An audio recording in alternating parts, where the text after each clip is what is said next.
Bonjour, Isabelle Henry, je travaille chez LCL. J'ai évolué longtemps dans le réseau commercial et je me suis ensuite dirigée vers le commerce international et puis ensuite vers la direction de la conformité. Je suis devenue permanente en novembre 2021 au sein du SNB, donc sur le siège opérationnel, et je participe toujours au club RSE, donc la responsabilité sociétale, l'entreprise et le développement durable.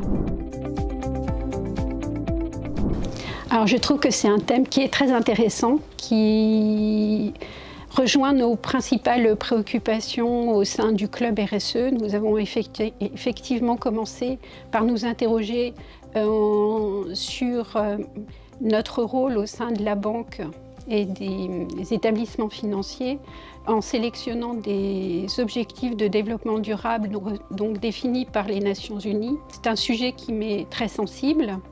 Et c'est vrai que ce thème donc, de l'égalité aujourd'hui pour un avenir durable met en lumière l'action puissante des femmes qui sont les plus vulnérables à ces changements climatiques et qui luttent efficacement et puissamment pour atténuer ces changements et pour vivre avec.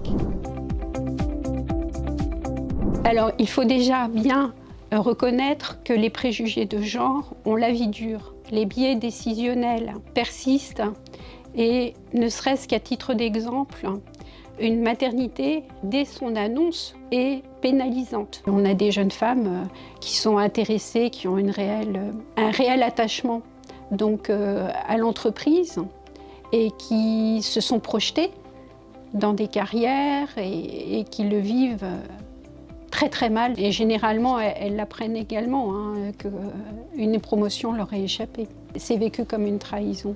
Et malheureusement, ça s'accompagne souvent d'une démission. Il y a même des jeunes femmes qui retardent l'annonce. Parce que moi j'observe, ça ne vaut que pour moi, mais c'est que des jeunes femmes non seulement redoutent le retour, mais en plus le diffèrent le plus possible. C'est qu'il y a un problème, il y a une problématique. Alors, il y a différents moyens d'agir au sein de notre secteur bancaire. Il y a le fait aussi de promouvoir des fonds dédiés donc, à ces investissements poursuivant des objectifs justement de développement durable. Alors avec des critères certes quantitatifs, mais aussi un examen qualitatif et en permanence sur la robustesse des politiques de développement durable des entreprises, donc qui font partie de ce portefeuille, mais aussi des actions beaucoup plus innovantes et que l'on voit déjà émerger dans certains établissements bancaires, à savoir nouer des partenariats, mais sur la base de la co-construction, avec des associations en jouant sur toute la sphère d'influence de l'entreprise. Par exemple, en associant et en veillant à la poursuite de ce même objectif de développement durable et d'inclusion aussi sociale et économique chez donc les fournisseurs, les sous-traitants. Des partenariats ont été élaborés avec des associations et je pense que cela peut faire aussi bouger certaines appréhensions ou certaines réticences chez des femmes et même des jeunes femmes qui s'autocensurent encore pour prendre des responsabilités dans des métiers traditionnellement dévolus aux hommes ou sur des fonctions managériales. Je suis confiante parce que je vois effectivement que les femmes et les jeunes femmes en fait se mobilisent. C'est très encourageant et tout cela s'inscrit aussi dans un sujet beaucoup plus vaste effectivement du développement durable. Je pense à un établissement bancaire qui accompagne la parentalité avant la naissance même de l'enfant et puis surtout après aussi. Et ça me semble être un facteur très important pour fidéliser des salariés et pour éviter ce sentiment de trahison. Parfois, on voit aussi des congés maternité pour lesquels les ressources humaines anticipent une couverture de poste pour éviter d'handicaper une équipe.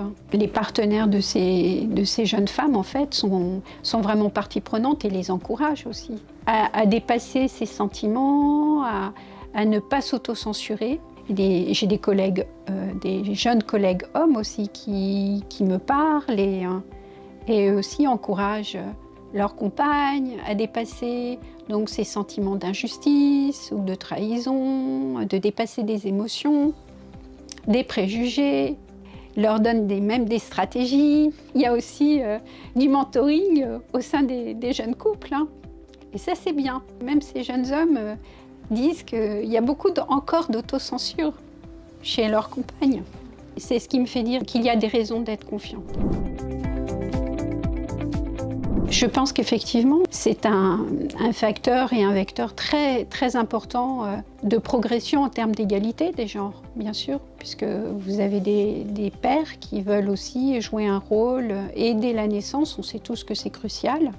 Donc je pense qu'effectivement, c'est une bonne chose, mais je pense par expérience que très peu de pères se l'autorisent complètement encore à ce jour.